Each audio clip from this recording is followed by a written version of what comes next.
Bienvenue sur le canal de Madeleine. Voilà, aujourd'hui j'ai envie de vous parler pour cette capsule numéro 2 du lien entre le processus de séparation et la mise en place de la pensée. Voilà, donc je vais y aller un petit peu comme ça, à bâton rompu. Et si vous avez des commentaires à faire, je vous invite à le faire en m'écrivant à l'adresse qui est indiquée sur la photo. J'ai désactivé les commentaires, parce que très souvent ce n'est pas pertinent et je préfère du coup que les personnes me contactent par email si elles ont des questions et j'y répondrai. Voilà, donc ce que je souhaite aborder aujourd'hui, c'est comment, la pensée se met en place quand on est tout petit, quand on est un enfant. Voilà, alors déjà, j'ai envie de préciser que la pensée est propre à l'humain. Les humains, au fur et à mesure de leurs étapes d'évolution, de développement, mettent en place la conscience d'être un individu séparé et à part entière. Donc les humains ont une conscience individuelle, alors que les animaux ont une conscience collective. Du coup, je fais un lien qui m'appartient, hein, je n'ai lu nulle part, mais je fais la déduction logique que le fait que les animaux aient une conscience collective pourrait expliquer le fait qu'ils n'ont pas de pensée à proprement parler, ce qui est évidemment différent pour l'humain. Voilà. Donc en fait, quand on est petit, on vit plusieurs étapes qu'on appelle des étapes de développement. La première étape est celle de la dépendance complète à son environnement, puisque le petit humain, quand il arrive sur Terre, est vraiment incapable de subvenir à ses propres besoins. Et cette étape de dépendance va grosso modo s'étendre jusque vers 18 mois. Et pourquoi 18 mois? Parce qu'à 18 mois, normalement, la marche est acquise et que cette étape de différenciation, c'est-à-dire l'étape au cours de laquelle le petit enfant prend conscience qu'il peut agir sur son environnement, qu'il peut se déplacer tout seul et qu'il existe en disant je, cette étape met plusieurs mois, voire plusieurs années à se mettre en place.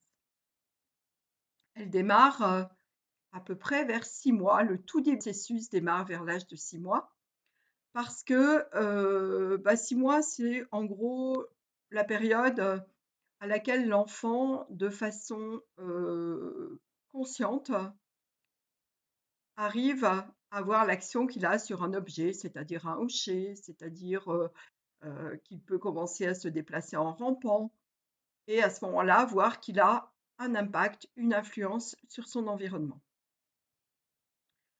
Et la fin de cette étape se situe vers 18 mois, une fois que la marche est acquise. Et c'est parce que cette étape de séparation existe et que le petit enfant peut commencer à se déplacer par lui-même et à commencer à tirer des conclusions de l'ordre de cause à effet, c'est-à-dire je bouge ce jouet et cette action est faite par moi-même et du coup après je peux aller rechercher le jouet et ça je le fais en toute indépendance sans qu'une grande personne ne soit impliquée dans mon action. C'est bien ce processus de séparation et donc de mise en place de quelque chose de l'ordre de j'existe en tant que personne différenciée de l'autre qui permet l'activation de la pensée. Et cela est très important parce que avec l'apparition de la pensée et la conscience de la différenciation, alors peut arriver la croyance que nous sommes séparés du tout. Et cette pensée est piégée. C'est-à-dire qu'à la fois, cette pensée nous permet d'expérimenter. Donc, la séparation permet la pensée qui permet de croire que nous sommes des êtres différenciés, séparés, et que du coup, nous avons une liberté d'action. Et en même temps, cette croyance induit une confusion et un piège. Le piège étant, eh bien, je me débrouille tout seul. Et le piège étant, je ne suis relié à rien. Et je n'ai pas de lien avec le reste de l'univers, étant donné que je suis quelqu'un de séparé et de différencié. Et du coup, la conscience de soi en tant qu'individu différencié et séparé est en lien non seulement avec la pensée, mais avec le mental. Et au fur et à mesure de son évolution, l'humain a, au fil des siècles, renforcé ainsi l'idée que nous sommes absolument tout-puissants face à toute forme de vie, dans le sens où nous aurions tout pouvoir de vie et de mort, et donc le pouvoir de tuer des animaux, le pouvoir de détruire ce qui est vivant, le pouvoir d'agir sans en mesurer les conséquences. Et cette croyance et ces comportements, petit à petit, selon moi, nous ont coupé de notre reliance à toute forme de vie. Cela a coupé notre lien d'unification, notre lien d'appartenance à l'énergie de vie, notre lien d'appartenance à tout ce qui est vivant sur Terre et dans le cosmos. Ça nous a enlevé la notion de responsabilité, d'engagement. Et nous avons confondu, au fur et à mesure des ans, liberté et je fais n'importe quoi. Or, l'époque dans laquelle nous nous trouvons actuellement nous demande, nous invite fortement à recontacter notre notion de responsabilité et de lien avec toute forme de vie dans l'univers. Cela nous invite à reconsidérer le fait que nous faisons partie de l'univers et que nous ne sommes pas le nombril de ce dernier. Cela nous invite à reconsidérer notre notion de responsabilité et à nous rappeler que responsabilité rime avec engagement et avec liberté. Lorsque nous avons du pouvoir, alors nous avons automatiquement la responsabilité de ce que notre pouvoir implique. Et ça, l'humanité, dans sa grande majorité, avait perdu ce sens de la responsabilité et de l'engagement vis-à-vis de soi et vis-à-vis des autres, parce que nous sommes tous reliés.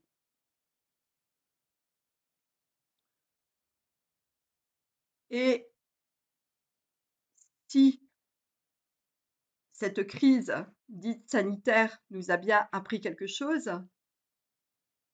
c'est bien à nous rapprocher de nos priorités, à voir ce qui est important pour nous.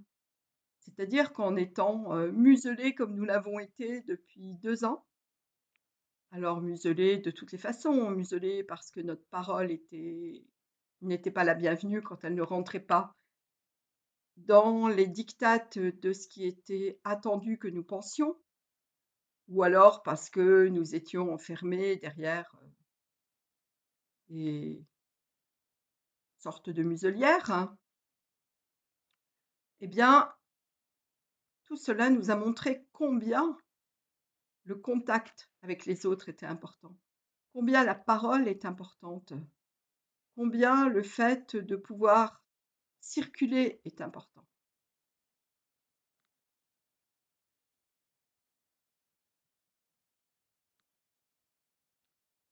J'aime bien m'intéresser à l'étymologie des mots. Et l'étymologie du mot crise nous apprend que, même si actuellement le mot crise est utilisé pour désigner une période de difficulté, son sens étymologique signifie faire un choix et décider.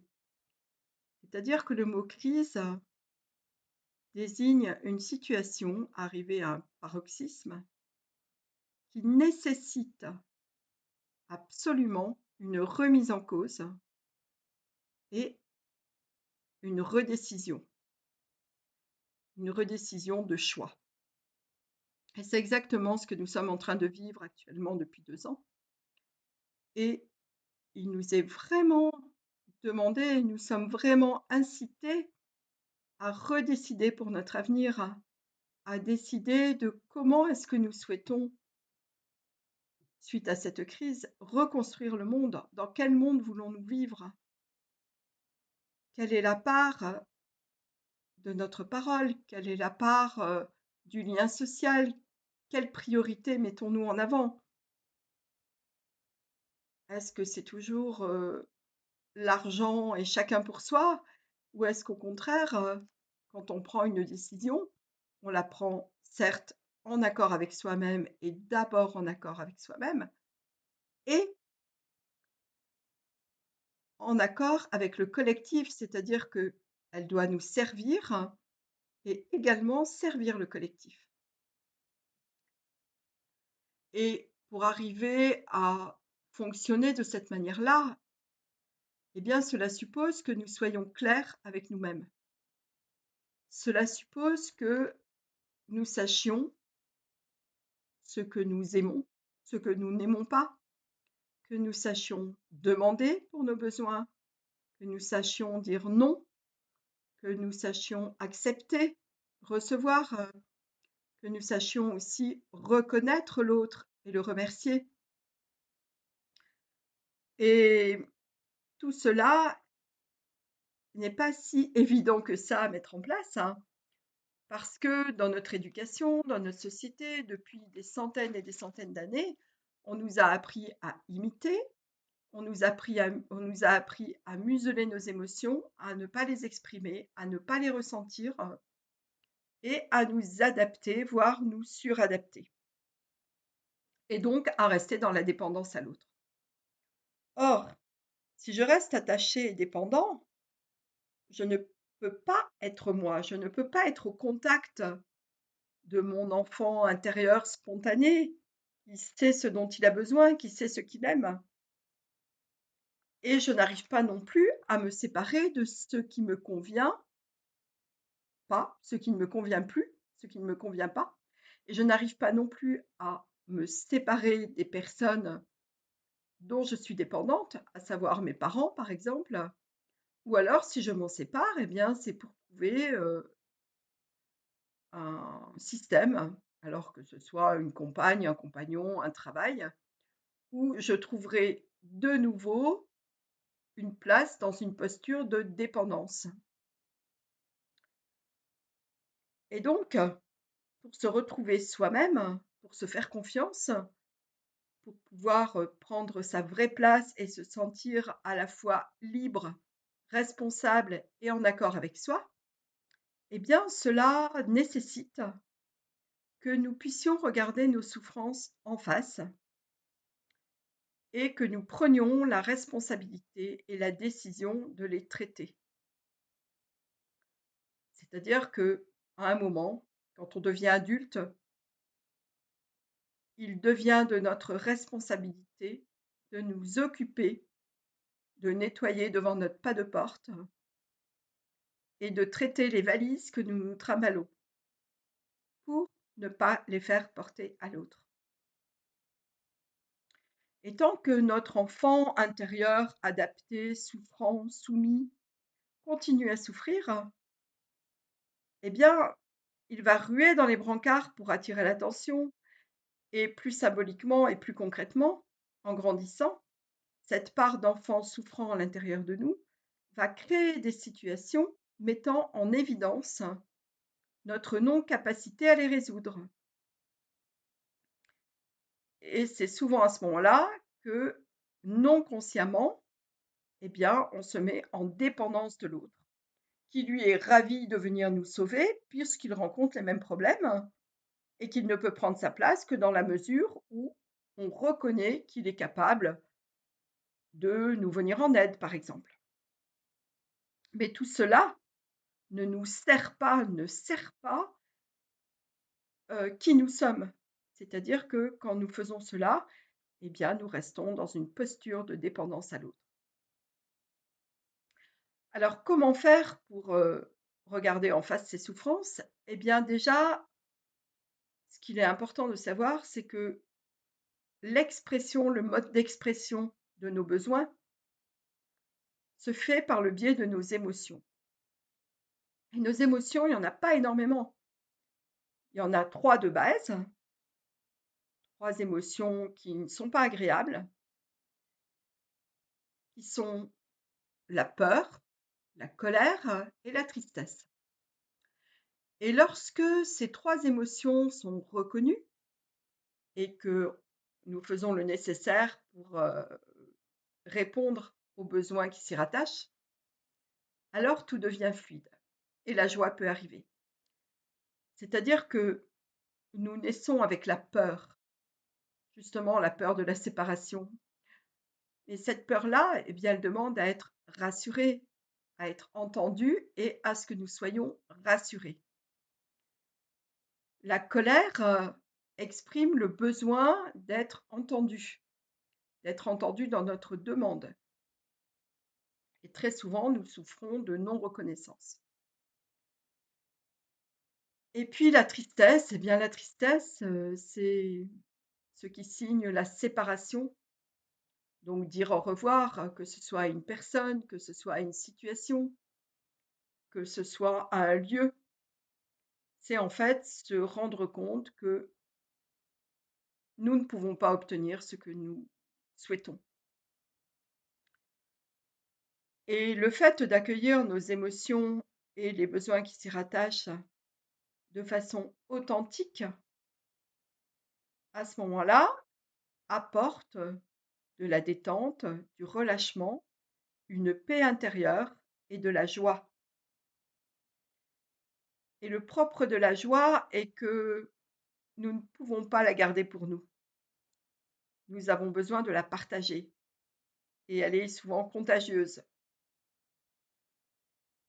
Pourquoi? Parce que l'énergie qui était bloquée auparavant peut à nouveau circuler librement. Et tout cela nous permet de lâcher le mental. Ce fameux mental qui nous fait croire que nous sommes séparés et qui du coup attise la peur d'être abandonné et qui du coup nous fait croire que nous avons une toute-puissance absolue sur tout ce qui nous entoure.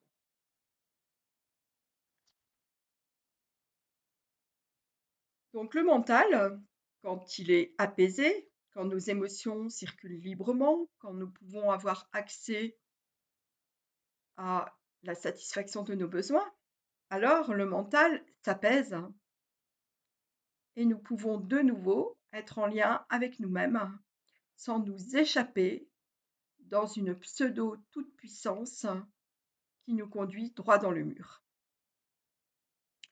Donc voilà ce que je souhaitais aborder avec vous aujourd'hui. J'y reviendrai et je suis à votre écoute via mon adresse email pour répondre à vos questions.